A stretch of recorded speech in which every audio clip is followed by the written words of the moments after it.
Hi hello എല്ലാവർക്കും നമസ്കാരം. ഇപ്പം സമയം 8 മണിയായിട്ടുണ്ട്. അപ്പം ഞാൻ എൻ്റെ ബ്രേക്ക്ഫാസ്റ്റ് കഴിക്കാൻ വേണ്ടി പോവേന്ന്. ഇവിടെ നല്ല തണുപ്പാട്ട. അപ്പം മക്കളിൽ ഇതാ ബ്രേക്ക്ഫാസ്റ്റ് കഴിച്ചു. മോക്കിന്ന് എക്സാമാണ്. മോന് രാവിലെ പതിവ് പോലെ പോകണം. ഓക്ക് ഉച്ചക്ക് പോയാൽ മതി. അപ്പം ഞാനിത് മീഷോന്ന് വാങ്ങിയിട്ടുള്ള കുറച്ച് പസിലും കാര്യങ്ങളെല്ലാം. ഇതെന്ന് വെച്ചാൽ നമ്പറും ഉണ്ട്, അതുപോലെ നമ്മളെ ലെറ്റേഴ്സും ഉണ്ട്. അപ്പോൾ ഓൾ അത് വെച്ചിട്ട് ഓനെ കൂട്ടാൻ പഠിപ്പിക്കുക എന്നിട്ട് ഇപ്പോൾ സ്കൂളിൽ അവർക്ക് അഡീഷൻ തുടങ്ങി. അപ്പോൾ ഇതില്ലത് കൊണ്ട് എളുപ്പമുണ്ട്. അപ്പോൾ ഓനത് ചെയ്യുന്നുണ്ട്. അപ്പോൾ രണ്ടാളും കൂടി അത് ഇടിയിരുന്ന് ചെയ്യുമെന്ന് ഞാനത് കുറേ നേരം നോക്കി നിന്നു. ഈ ഒരു ഐഡിയ എനിക്ക് തോന്നിയിട്ടില്ല എന്നുള്ളതാണ് സത്യം.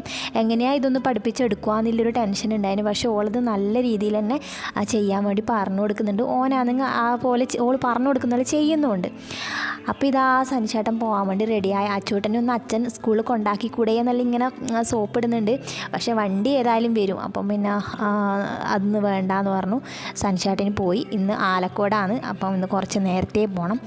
അപ്പോൾ ആൾ പോയിട്ടുണ്ട് കേട്ടോ. അപ്പോൾ ഇന്ന് ചോറൊന്നും കൊണ്ടുപോയിട്ടില്ല. അപ്പോൾ ഇനി ചോറിൻ്റെയും കാര്യങ്ങളെല്ലാം പണിയെല്ലാം ഉണ്ടത്രേ.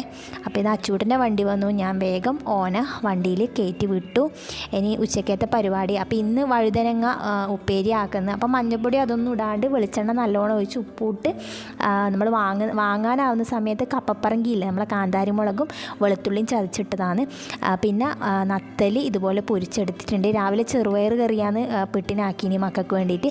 അപ്പോൾ ചെറുപയർ കറിയുണ്ട്. അപ്പോൾ അതും കൂട്ടി നമ്മൾ രണ്ടാളും ഫുഡ് കഴിച്ചു വിട്ടോ ഉച്ചക്കത്തെ. അതിന് ശേഷം ഞാൻ ഇതാ മോളെ സ്കൂളിലേക്ക് ആക്കാൻ വേണ്ടി പോയി. 1:30 പരീക്ഷ. നമ്മൾ 1 മണിയാകുമ്പോൾ വീട്ടിൽ നിന്ന് ഇറങ്ങി അവൾ സ്കൂളിൽ കൊണ്ടാക്കി. വൈകുന്നേരം ഞാൻ എന്നെ തിരിച്ചും കൊണ്ടുവന്നു. ഇന്നത്തെ പരീക്ഷ എങ്ങനെയുണ്ടെന്ന് വെച്ചു എന്ന് ചോദിച്ചാലുള്ള തുള്ളിച്ചാട്ടാണ് ഈ കാണുന്നത്. പരീക്ഷ പേപ്പർ കിട്ടുമ്പോൾ ഇതേ തുള്ളിച്ചാട്ടം വേണമെന്ന് ഞാൻ അവളോട് പറഞ്ഞു. അപ്പോൾ ഇന്നത്തെ വീഡിയോ ഇത്രയേ ഉള്ളൂ.